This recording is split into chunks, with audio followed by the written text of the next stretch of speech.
సింగరేణిలో గుర్తింపు ప్రాధాన్యత సంఘాల చేతకానితనంతో పేరుకుపోయిన కార్మికుల సమస్యలపై సింగరేణి కార్మిక సంఘాల ఐక్యవేదిక పోరాటం చేస్తుందని ఐక్యవేదిక కన్వీనర్ రియాజ్ అహ్మద్ తెలిపారు. సింగరేణి కార్మిక సంఘాల ఐక్యవేదిక సమావేశం ఆదివారం తిలక్ నగర్ హెచ్ఎంఎస్ ఆఫీసులో జరిగింది. ఈ సమావేశంలో హెచ్ఎంఎస్, ఐఎఫ్టియు, టీఎస్యుఎస్, ఏఐఎఫ్టియు, టీఎన్టీయూసీ నాయకులు పాల్గొని మాట్లాడుతూ గుర్తింపు సంఘంగా గెలిచి సంవత్సర కాలం అయిన కార్మికుల సమస్య ఒక్కటి కూడా పరిష్కారం కాలేదని ఆరోపించారు.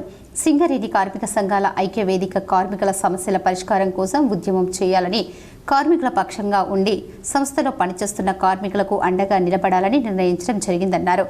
కొత్త బ్లాకులు సింగరేణికి కేటాయించాలని, కొత్త బావులు ఓపెన్ చేసి పరుగు పందెం ద్వారా నిరుద్యోగులకు ఉద్యోగాలు ఇవ్వాలని, ఇన్కమ్ ట్యాక్స్ రియంబర్స్మెంట్ డిస్మిస్ అయిన కార్మికులకు బేషరతుగా ఉద్యోగాలు ఇవ్వాలని, మారుపేర్ల మీద పెండింగ్లో ఉన్న ఉద్యోగాల సమస్యలు పరిష్కారం చేయాలని, సర్వీస్ ఖాళీలను భర్తీ చేయాలని, సీనియారిటీ ప్రకారం సీనియర్ నాయకులకు అవకాశం కల్పాలని, డిప్యూటేషన్ల దందా బంద్ చేయాలని, తదితర సమస్యలపై గోలేటి నుండి సత్తుపల్లి వరకు బాయ్బాట చేపట్టి 25 నాడు సిఎన్ఎండిని కలవడం, డిమాండ్ నోటీసు ఇవ్వడం జరుగుతుందన్నారు.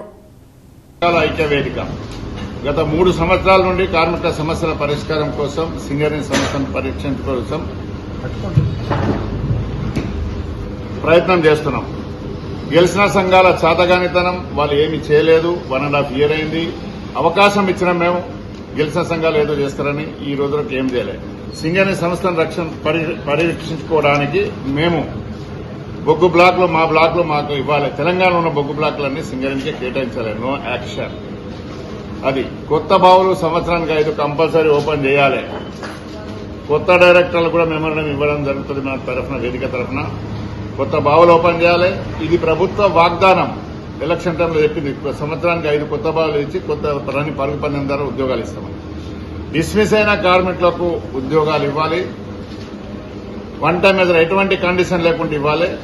విజిలెన్స్ లో పెండింగ్ ఉన్న మారు పేర్ల మీద, రకరకాల పేర్ల మీద ఉన్న వాళ్ళందరికీ కూడా క్లియర్ చేయాలి. ఒకటే చూడాలన్నా విజిలెన్స్ అది ఇది అని కదా, ఆయన కొడుకా కాదా అని, బిడ్డ కాదా చూడాలి. ఏ కులం ఉంటాడో, ఎట్లుంటాడో, ఏ మతంలో నీకు అవసరం లేదు. ఏ పేరు మీద కూడా నీకు అవసరం లేదు. సింగరేణిలో అయ్య పనిచేసిండు, ఆ అయ్యకు పుట్టిన కొడుకు ఉన్నదా లేదా చూసుకోవాలి, ఆయనకి ఇవ్వాలి. బిడ్డ ఉన్నదా లేదా అల్లునికి ఇవ్వాలి, బిడ్డకు ఉద్యోగం ఇవ్వాలి. కానీ రకరకాల పేర్లతో నాటకాలు చేసుకుంటే డబ్బులు దండుకోవడానికి చేస్తున్నా, అది బంద్ పెట్టాలనేది ఒక డిమాండ్ పెడుతున్నాం. ఓపెన్ కాస్ట్ లో ఉన్న ఖాళీలన్నీ ఫిలప్ చేయాలి, సీనియర్ల ద్వారా ఫిలప్ చేయాలి. రాజకీయ జోక్యం కంప్లీట్ బంద్ చేయాలి. ముఖ్యంగా డిస్మిస్ కార్మికుల సమస్య, అట్లాగే ఇవాళ డిప్యూటేషన్స్ ఏవైతే ఉన్నాయో అవన్నిటిని రద్దు చేసి ఆ ఫిలప్స్ చేయాలి మొత్తం పోస్టులన్నీ కూడా. అదేవిధంగా ఇన్కమ్ ట్యాక్స్ రద్దు ఏదైతే అంటున్నారో ఇప్పటి వరకు కూడా దాని అతిగతి లేదు. దాని మీద రాష్ట్ర ప్రభుత్వం ఖచ్చితంగా అసెంబ్లీలో తీర్మానం చేసి కేంద్రానికి సిఫారసు చేయాల్సిందిగా మేము కోరుతున్నాం. అదేవిధంగా మార్పేర్ల సమస్య, కార్మికులు ఇవాళ 30-40 ఏళ్లు పనిచేసి దిగిపోయిన తర్వాత, చనిపోయిన తర్వాత, అన్ఫిట్ అయిన తర్వాత వాళ్ళ వారసులకు ఇంటర్వ్యూలలో జరిగినటువంటి అనేక దాంట్లో పొరపాట్లను గమనించినటువంటి పర్సనల్ డిపార్ట్మెంట్ ఇవాళ విజిలెన్స్ కు రిపేర్ చేయడం జరిగింది. విజిలెన్స్ కు పోయిన తర్వాత ఆ కేసుల యొక్క పురోగతి చెప్పకుండా, అసలు వాళ్ళకు ఉద్యోగాలు ఇస్తారా ఇవ్వారని తేల్చకుండా ఇవాళ సంవత్సరాల తరబడి విజిలెన్స్ డిపార్ట్మెంట్ దగ్గర పోగుబడిపోయినాయి అనేక కేసులు. ఇవాళ ఆ కార్మికుల వారసులందరూ కూడా తమకు ఉద్యోగాలు ఇస్తారా, మాకు మరణం తప్ప మరో మార్గం లేదని వాళ్ళు పోరాడుతున్నారు. ఖచ్చితంగా సింగరేణి యాజమాన్యం వారికి 1 time సెటిల్మెంట్ ఒకటి చేయాలి.